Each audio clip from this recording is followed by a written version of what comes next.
Hi guys, we're still at Trailguide to the Body, featuring spine and thorax. I'm now at page 203.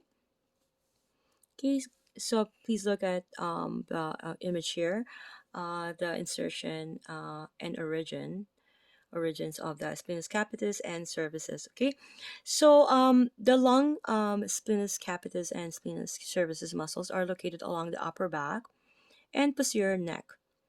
Okay, in contrast to the other back muscles that run parallel to the spine, the spinae fibers run obliquely. So the spinous capitis is deep to the trapezius and rhomboids. Its fiber angle towards the mastoid process and are superficial between the trapezius and sternocleidomastoid. So the spinous cervicis is deep to the spinous capitis and not as easily isolated.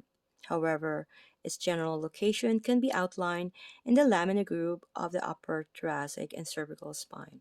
Okay, action unilaterally. Again, if it's unilaterally, is only to one side or just one, not both, right?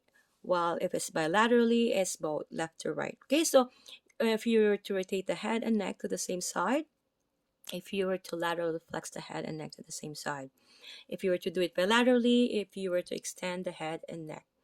The origin of the capitis is inferior one half of ligamentum nuchii, right? And spinous process of C7 to T4. And the cervicis is the spinous process of T3 to T6. Okay.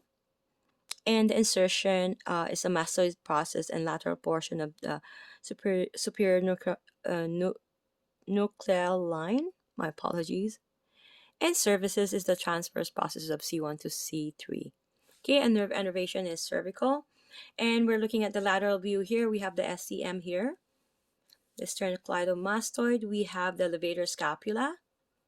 Okay, this one here elevates the scapula. And we have the trapezius here. This is the upper fiber.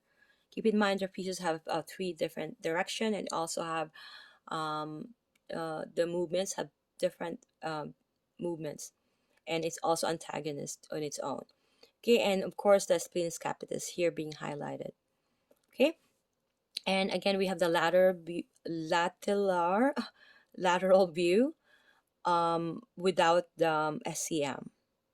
Okay, we have spinous capitis again being highlighted, and this time we have the posterior scalene. Again, scalene have posterior, anterior, and middle scalenes. Okay, so keep that in mind, FYI. And again, the levator scapula, which elevates the scapula. I'll see you guys in next video.